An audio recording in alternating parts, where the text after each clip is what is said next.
सभी को नमस्कार। यह डिक्टेशन त्रिमूर्ति आशुलिपि अकादमी की तरफ से दी जा रही है, जो कि आपके एक पीएस के एग्ज़ाम के लिए अति महत्वपूर्ण है। डिक्टेशन शुरू होगी 5 सेकंड बाद। यस। सभापति महोदय, मैं सदन का ध्यान इस ओर आकर्षित करना चाहता हूं कि कुछ आतंकवादी ग्रुपों ने अपने हथियार के साथ समर्पण किया है। विभिन्न मंचों पर विचार विमर्श हुए हैं, जिससे कि जनता के साथ एक अर्थपूर्ण पारस्परिक क्रियाकलाप में तेजी लाई जा सके। साथ ही मेरी सरकार ने राज्य में आर्थिक विकास की गति बढ़ाने तथा रोजगार के अवसरों को बढ़ाने के अपने प्रयासों को जारी रखा है। राज्य स्तर पर एक सलाहकार परिषद का भी गठन किया गया है।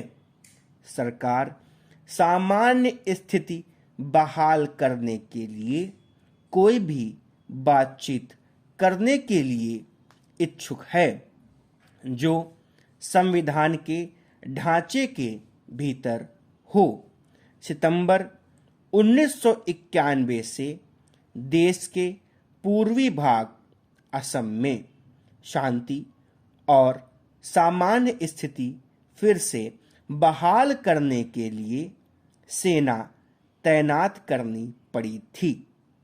सुरक्षा बलों ने अनेक उल्फा उग्रवादियों को पकड़ा है और उनके हथियार जब्त किए हैं। कुछ उग्रवादियों ने स्वेच्छा से आत्मसमर्पण भी किया है।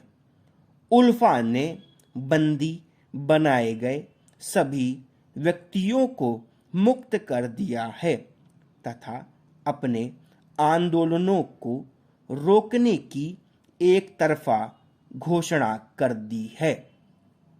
उल्फा ने संविधान के ढांचे के तहत असम समस्या के सौहार्दपूर्ण समाधान खोजने के लिए सरकार के साथ बातचीत करने की इच्छा जाहिर की है। उल्फा के साथ बातचीत का मार्ग प्रशस्त करने के लिए असम में फिलहाल सेना की कार्यवाही रोक दी गई है। अध्यक्ष महोदय, राम जन्मभूमि विवाद से उत्पन्न स्थिति पर भी कड़ी नजर रखी जा रही है। सरकार ने 15 अगस्त 1947 को विद्यमान अन्य पूजा स्थलों की यथास्थिति बनाए रखने के लिए कानून बनाया है। सांप्रदायिक हिंसा से प्रभावित हुए परिवारों के बच्चों को देखभाल के लिए सांप्रदायिक सौहार्द प्रतिष्ठान स्थापित करने के लिए भी कार्रवाई पूरी कर ली गई है। मेरी सरकार की एक वचनबद्धता थी सांप्रदायिक दंगों को दबाने के लिए एक संयुक्त त्वरित कार्यवाही बल का गठन करना। इस संबंध में सभी आवश्यक निर्णय ले लिए गए हैं। इस बल की स्थापना कर दी गई है। आपको याद होगा कि पिछले अधिवेशन में संसद ने कानून बनाकर संघ राज्य क्षेत्र दिल्ली के लिए विधानसभा और मंत्रिपरिषद की स्थापना हेतु जनता द्वारा काफी समय से की जा रही मांग को पूरा किया है। सरकार ने चुनाव शीघ्र करवाने के लिए निर्वाचन क्षेत्रों के परसीमन की कार्रवाई आरंभ कर दी है।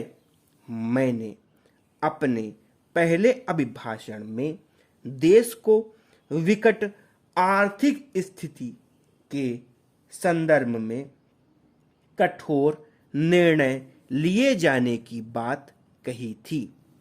सरकार ने इस संकट को दूर करने के लिए तत्काल कार्यवाही आरंभ कर दी है।